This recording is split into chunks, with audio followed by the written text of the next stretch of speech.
Hi friends, welcome to week 2 of EDEL 522. Let's talk about week 1, starting with your AI generated handouts. You know, what I realized is that the output was pretty much based on the input. Some of you were very specific in what you inputted, and your quality of your handouts was more specific. Some of you were possibly more general and had very general handouts. Many of you had errors, which you acknowledged, and the citations were often inaccurate as well. That's something that really makes us keep thinking about what the role of AI is when we are using it as a teaching tool. The depth of information of what you created, think about the target audience. To say evaluate the websites, well, what does that mean? Or critically examine the authorship. Well, if I'm in 10th grade, I might not know what that means. So always think when you use AI that it may be too general for you. So use it as a starting place, but not the end product. It was a great discussion on information literacy. Many of you focused on the design of the websites, and you kind of didn't really use your instinct or your logic. For example, the frog dissection, it was pretty badly designed, but what a great site it was. Admittedly, it's quite old. This brings us to wonder about the quality of the tools for evaluating websites. Now, you used several different tools, and they aren't that recent, I'll be honest with that. So if you consider doing something like this with your students, you may want to perhaps create your own evaluation tool that really looks beyond just the aesthetics or the basics of who's the author. The Penny Juice and the Tree Octopus sites stumped a few of you. I'm not going to leave a comment about them, but I want you to think about your own information literacy. And many of you just said, oh, well, according to the tool, it was not an appropriate website.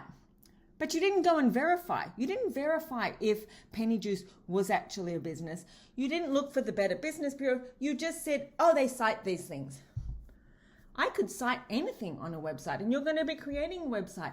You can say, oh, I've been quoted in Newsweek magazine. Unless you go check Newsweek magazine, you're going to take my word for it. Keep that in mind when you're evaluating websites. Always, always. It's the same thing like we tell our students. Ask 3 before me. Go and triangulate all the information. This week, we look at AI literacy, such an important topic right now. And this is a new module in this course this semester. I want you to think about competency, which is knowledge, versus proficiency, which is skill. Okay, you need to be both. And mostly for now, you're probably working on your AI competency. I've provided a couple of different frameworks for you. Make sure you read the AI literacy activity very carefully. It tells you what to do if you have young learners. It tells you what to do if you have different age groups. Please, please, please do not use AI for this. Show competency, not proficiency, because if you're doing it proficiency, that's probably using AI. It's a 2-week discussion, so you'll spend time reading the content this week, completing that AI literacy activity, and then by this time next week, next Saturday, you will post your initial post, and then the discussion will continue into week 3. Couple of ongoing projects. The research project. You're going to be using this in a future literature review on technology professional development. If you are an EdTech Titan, you took 536, and you will be using this to boost that technology professional development curriculum. The topics of this project will eventually be integrated into the themes of a literature review. You'll see there's 2 options, one for AI as a partner and one for a physical person as a partner.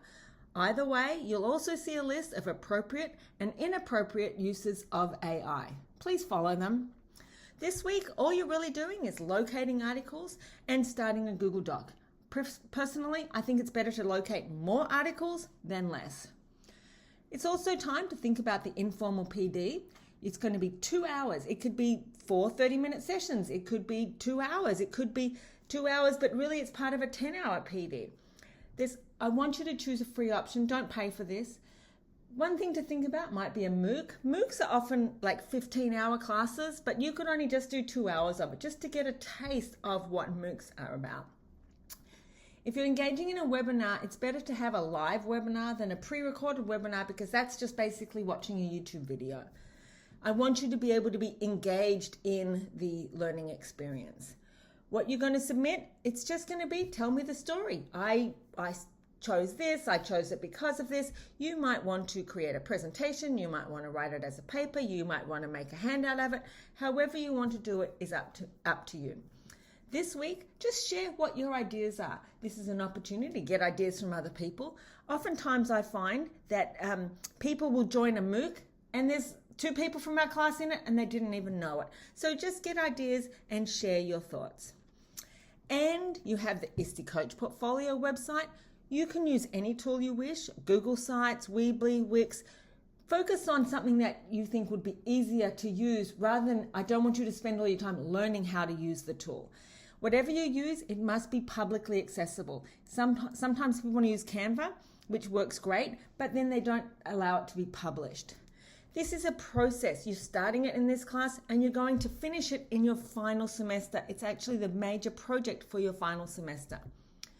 As you think about design, limit scrolling on the pages. Consider font that's readable.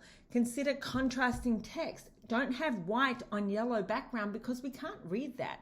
And if you add images, make sure that you are getting images from the public domain and that you are using images that complement the text rather than make it more confusing. I have office hours this week. Check the syllabus and the module. Come in, say hi, ask questions, completely optional. That's it. Let's keep up great work.